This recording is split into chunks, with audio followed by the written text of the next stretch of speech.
তোরা যারা আমার বস ফাহিম চৌধুরীকে গ্রেপ্তার করাইছ, প্রত্যেকের হিসাব করায় ঘন্টায় নেওয়া হবে। তোরা রেডি থাক, ঠিক আছে?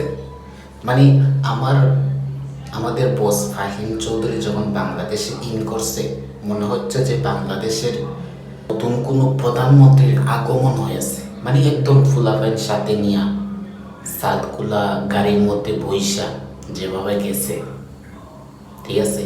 মানে কোনো অংশে প্রধানমন্ত্রীর চেয়ে কম না, ঠিক আছে? তো বুঝতে হবে না এটা দিস ইজ ফাহিম চৌধুরী, ঠিক আছে?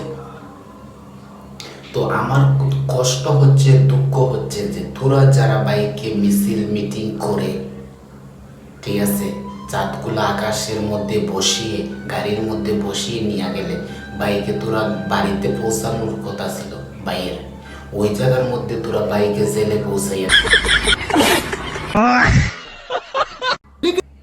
আর আমরা যারা দর্শকরা বসে আছে যে ফাহিম চৌধুরী কক্সবাজার, এরপরে তোমার কোথায় জানি কুয়াকাটা সমুদ্র সৈকত, ওগুলোর মধ্যে গিয়ে নতুন নতুন ভিডিও আপলোড দিবে, আর আমরা দর্শক যারা আছি দেখবো। ওই জায়গার মধ্যে তোরা খাসটা করছো কি? এখন কি নতুন ভিডিও পাইবে বাইরের? পাইবে?